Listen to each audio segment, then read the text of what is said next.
welcome to right now Generative AI, an introduction, and basically what I want you to take out of this, basically talk is how we got to here.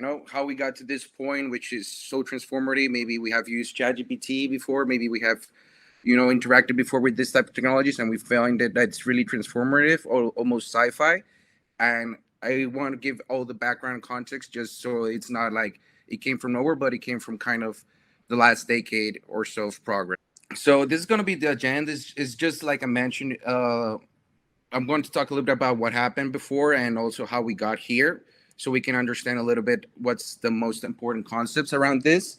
And it's going to be around prequel, interlude, and now just about how the situation is rolling.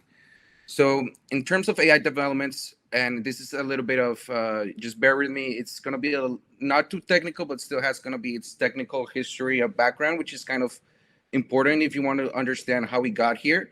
But just think that is people standing or just people standing in the elbows of others, just supporting self with research throughout the time that was open, and have kind of made progress according to this until right now where we are at. So obviously, there's been a lot of AI developments before, techniques, etc. But kind of, what's transformative was around the age of 2012 about computer vision mostly. This means how computer understands images or video, and we kind of see an important milestone in terms of competition, open source, open like in research. It is important. Everything's research. Where there's ImageNet, it's a data set that contains around a 1 point something million of images, and the idea is to classify those images into 1,000 categories. So, for instance, for each image, we want to classify it correctly with a machine learning model or AI model that understands these images.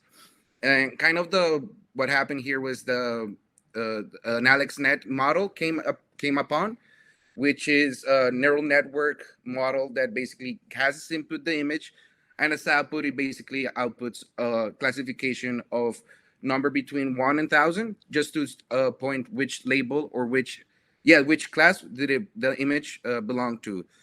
Nonetheless, if we kind of look before, we also see that it's kind of inspired of LaNet, which is some in architecture or kind of knowledge neural network that happened to appear around, as we see from this 89, 90, almost 90s, and it was primarily used at the end of almost at the beginning of the 2000s, just to read checks, bank checks for that purpose. And the images are 32 by 32 compared to maybe how ImageNet was, which a little bit larger for sure. And so what happened to this? So what can we bring about this kind of situation? So first and foremost, we have in 2013, we see 2012 kind of Google DeepMind, or well, it was not called from Google at the moment, it was DeepMind. They kind of launched a neural network that understood this kind of pixels images from almost as each frame is an image. So we're going to apply kind of the same concept and same ideas, just to understand what label, what category are we going to do, which is kind of the input, left, right, just to play Atari games, right? So we can see it's a convolution neural network, just for games, fun. We also see it, in self-driving cars for sure. And we kind of see this is Lex Friedman, a popular podcast at the moment. He has interviewed a lot of people, but he wanted to show how he played, guitar, Black Betty, while the car kind of self-drive itself. Only powered thanks to this type of the development in AI of just the model understanding images. And lastly, but not least, we have popular face recognition in terms of development for commercial products. Or we see kind of this image from an article of New York Times of 2018 that shows how China is using this technology to basically put a label to a face about how credit score, about like a game, about how the person is scoring in life as a citizen. So what happened now? Because we saw that images are going, forward. We see that they're kind of getting improved, right? This is so maybe new for us. No, for some of us, hopefully not.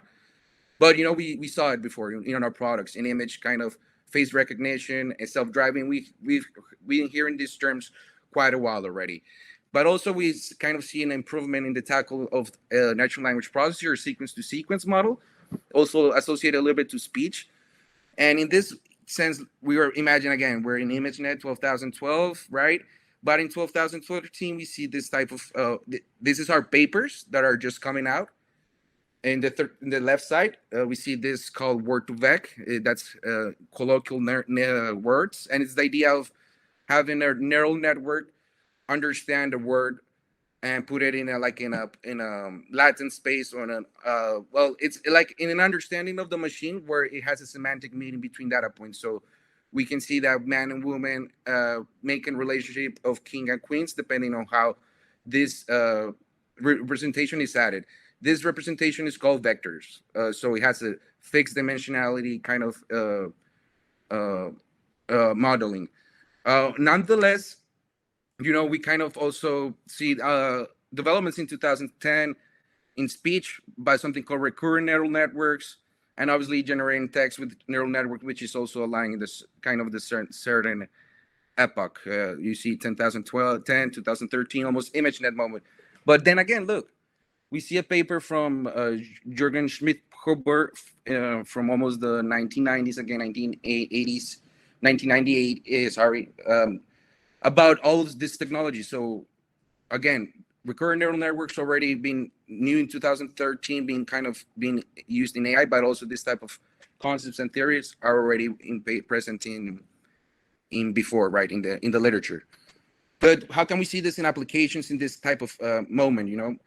Well, we see it basically in Alexa, Hey Siri, and I don't know if you guys experienced when translation kind of in the moment got good, but in certain moment was kind of really off, but then it started to make really good translations. And I guess this type of improvements of using neural networks to just basically power them. And last not least, obviously, autocomplete. This is something basic but something essential of what will be coming. Just autocomplete kind of the next phrase. This is something important that we kind of experienced in this type of time, 2013, 2012, certainly that type of time. And but like I mentioned, why the gap? We have something from 1990s and almost some 2010s. So what happened? What's happening? So let's look first at what's the same. So the same is, we're talking about neural networks, maybe some variations here and there, but they're neural networks. Maybe what's different is, we were talking before about using CPUs, just normal type of processing architecture in the machine, the computer, and versus now using GPUs, where that was kind of in 2012 where this was used. And, GPUs primarily were mainly known in the gaming environment or in the gaming community. And that's kind of different from that point on, which in simple terms, it's like more compute. But maybe if you don't know this type of difference, I have kind of a visual helpful aid here.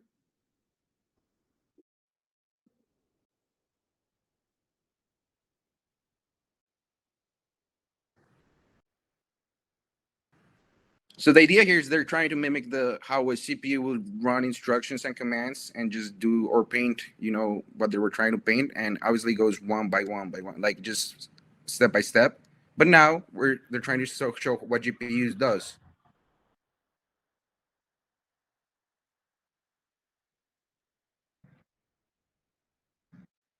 Yes, those are the Mythbusters guys.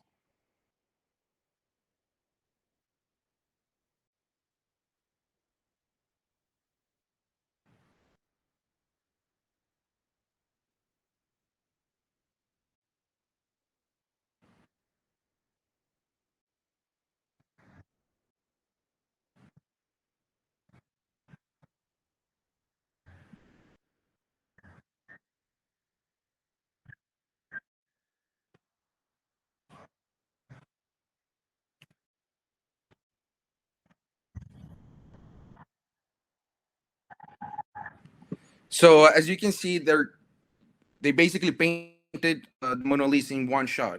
So with one shot, they parallelize the computation just to each kind of paintball have a certain color they wanted to paint. which in aggregate forms the image. And that's kind of the idea that this type of models uh, use. So again, maybe what's different between 1990 and again 12,000 to 2012? Well, we already saw it's compute. Definitely it's faster. Definitely it's more easy to compute kind of this high dimensional images in this case in a parallel way.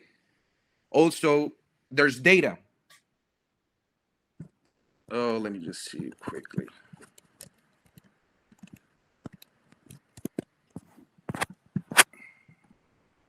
Are you hearing me? Okay. Can you hear me? Okay.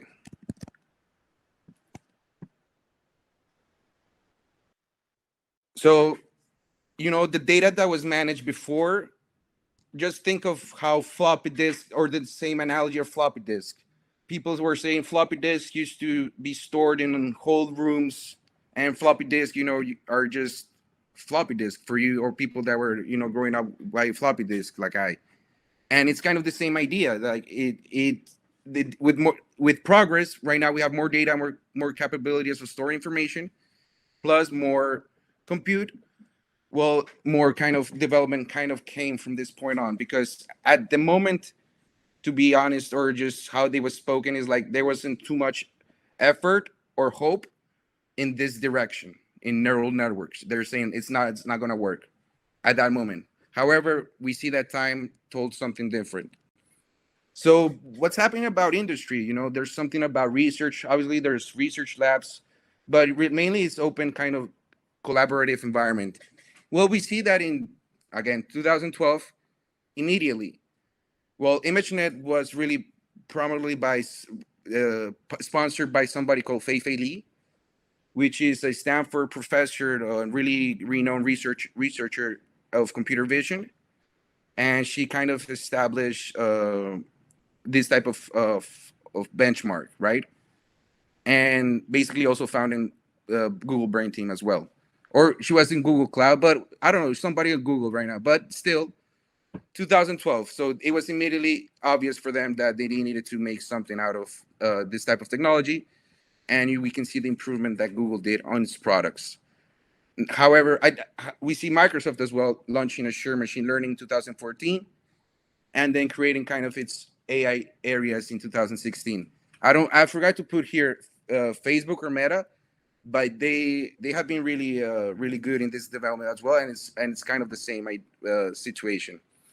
Now let's give opportunity for new players. Like I mentioned, DeepMind was founded in 2010, and kind of OpenAI, which we probably know, founder of ChatGPT, came out as a nonprofit artificial research company, nonprofit. And also DeepMind, this was before it was acquired by Google. Now, we see that AI maybe basically takes offense, but jokingly. No. And just by simple, I don't know if you've been aware, in 2015, AlphaGo, which is another milestone around kind of the AI environment. And it's the situation that, it's like an important game that basically manages a lot of complex operations, because it's kind of independent. Well, let me just put it.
And this was really curious because I had the opportunity back then when when it came out. It was in the Tribeca Festival, and I was fortunate enough to be at kind of its screening.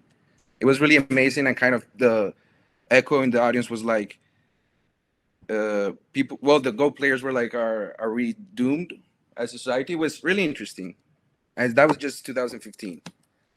But now we see, OpenAI kind of again and this other opportunity, another lab, 2019 coming for Dota, a popular game, uh, esport. Sorry, a popular esport right now, and basically again the same situation. A lot of images, but a lot of kind of modeling. Again, there's something that I'm not mentioning about AlphaGo or here is that they're using something called as well, like reinforcement learning. But again, it's all tied to deep neural networks. That's kind of the thing that they have in common.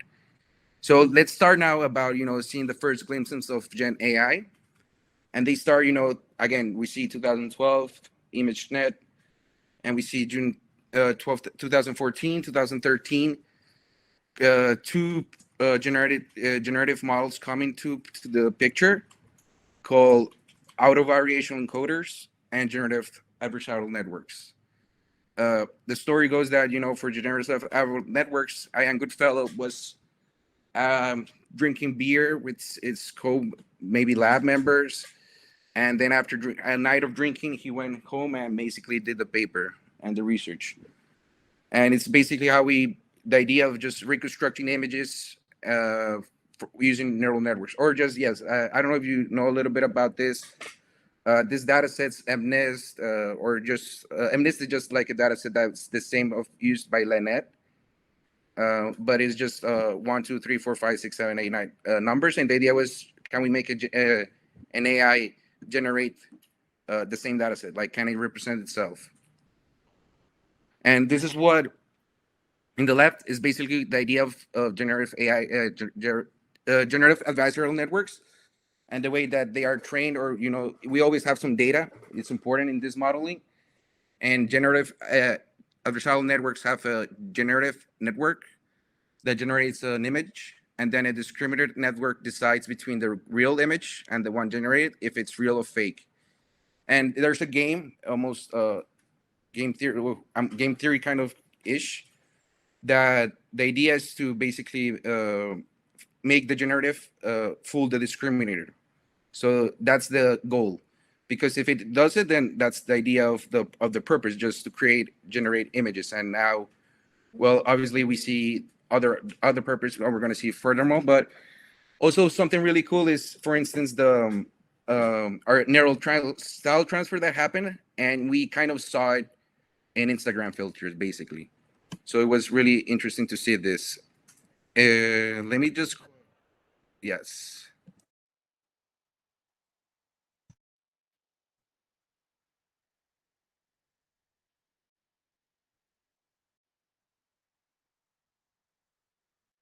So basically, the idea right now is, as we see generative models, the idea is now we can see deep fakes. We can generate faces on other people's faces, or we can basically generate new faces, which is the idea of here at the left, and on the right is the deep fake of Tom Cruise.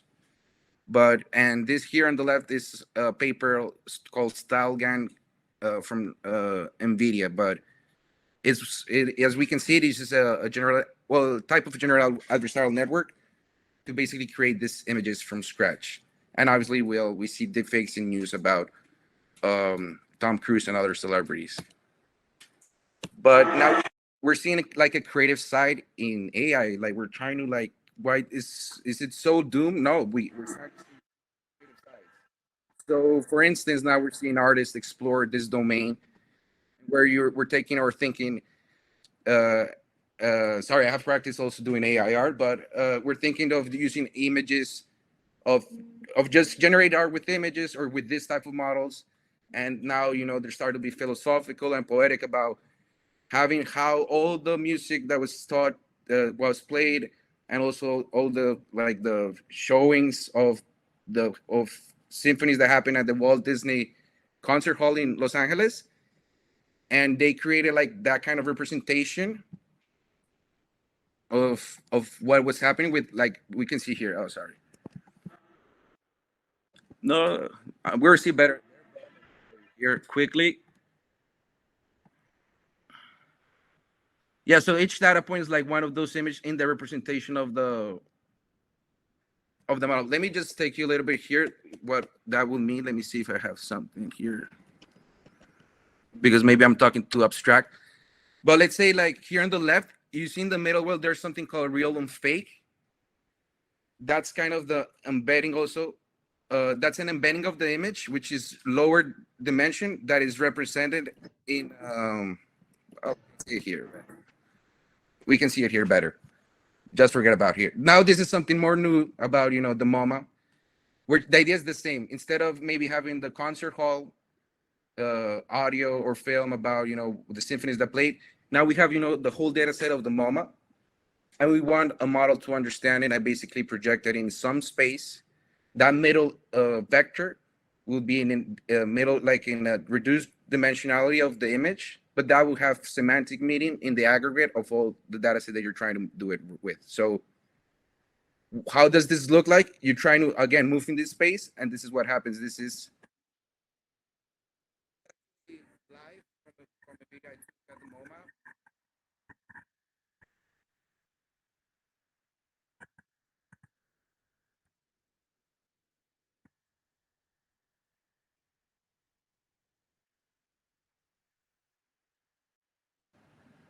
And well, the idea is now we're exploring the minds of the machines. What is this representation they're understanding?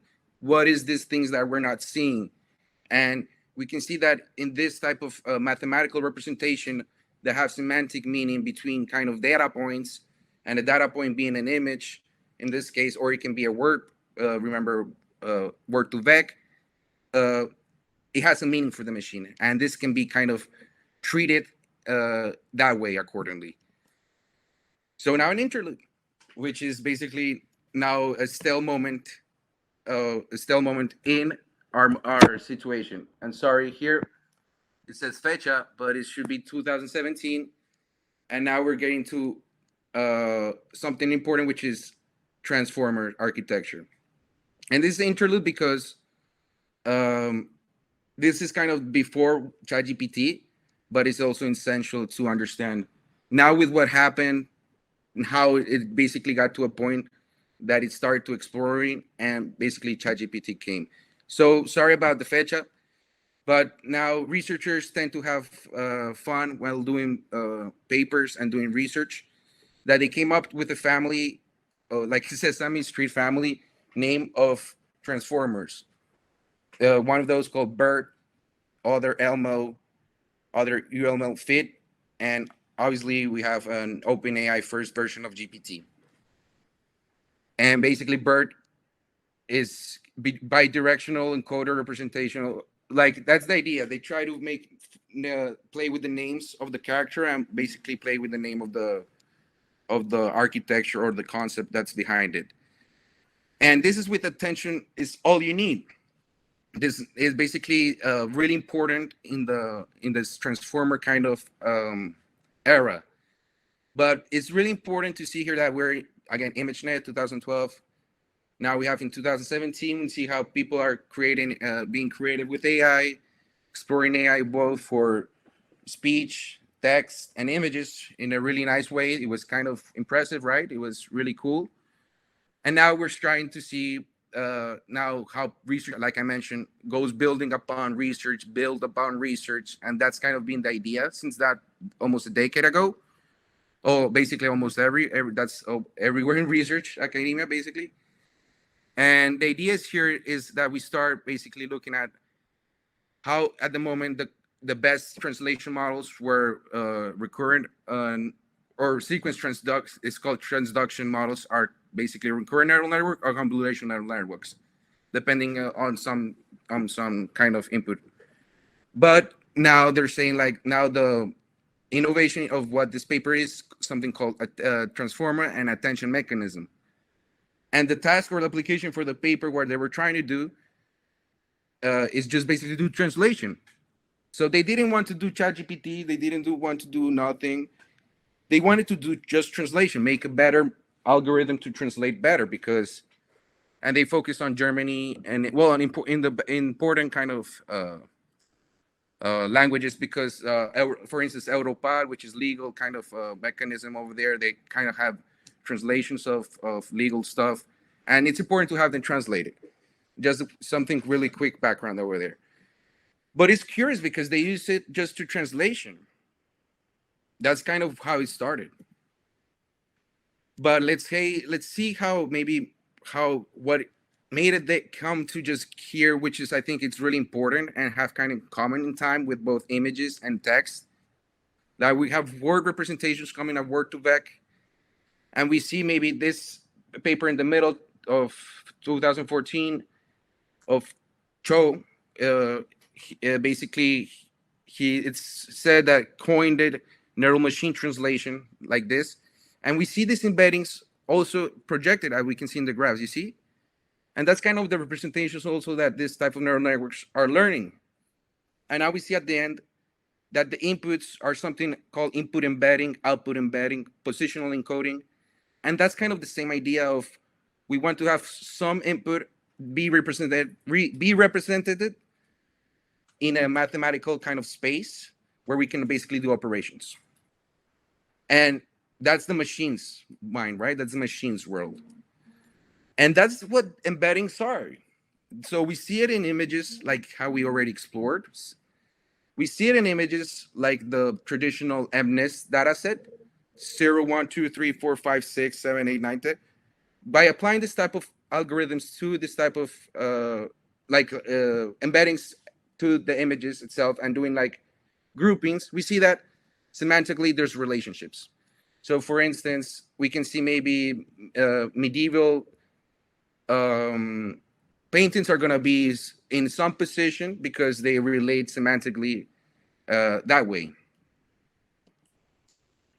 But again, let's go to ChatGPT. So I think it's almost ending quickly,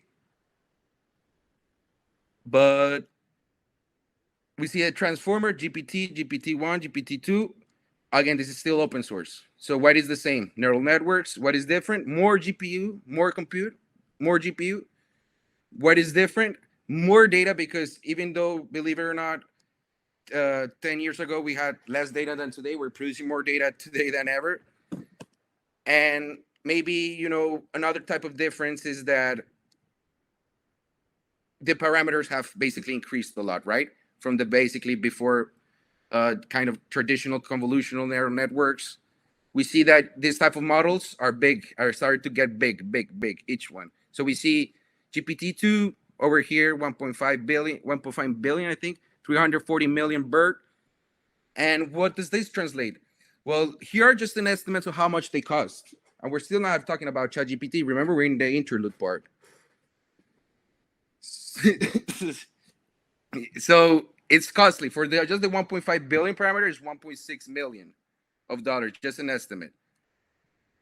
So now let's talk about the now.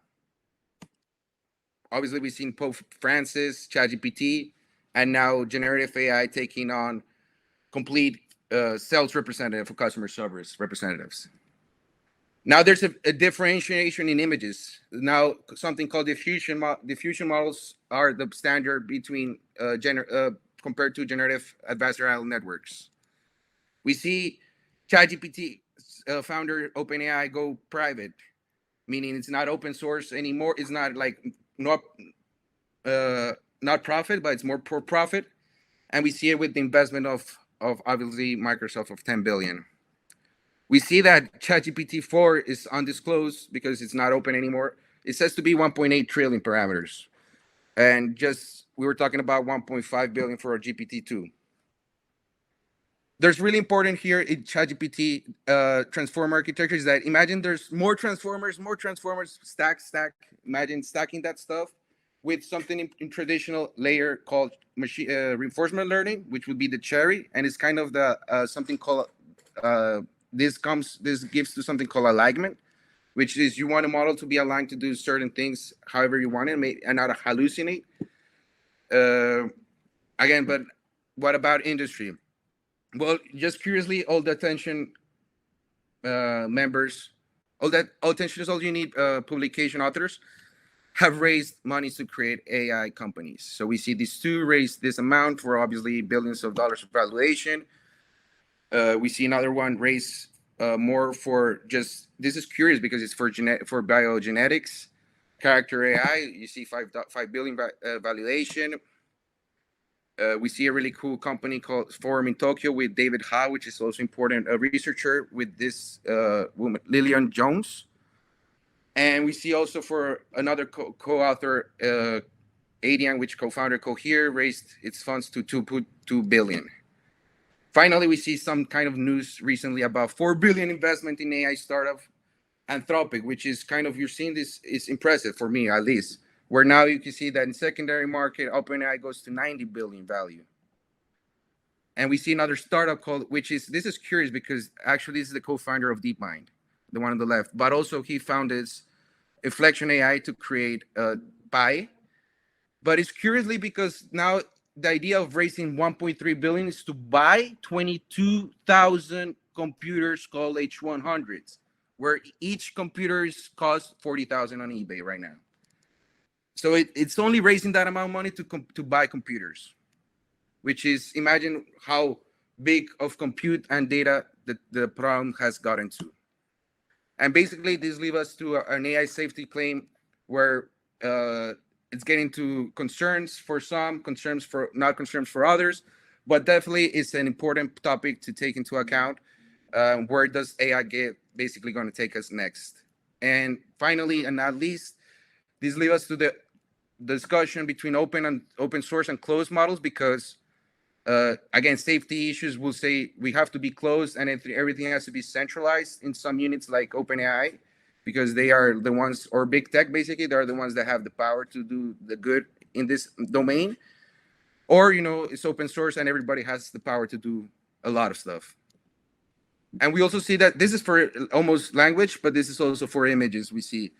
And lastly here, Runway it was founded by a Chilean and also New York native in Brooklyn. And it's a really cool startup that manages video and right now does Gen AI with video.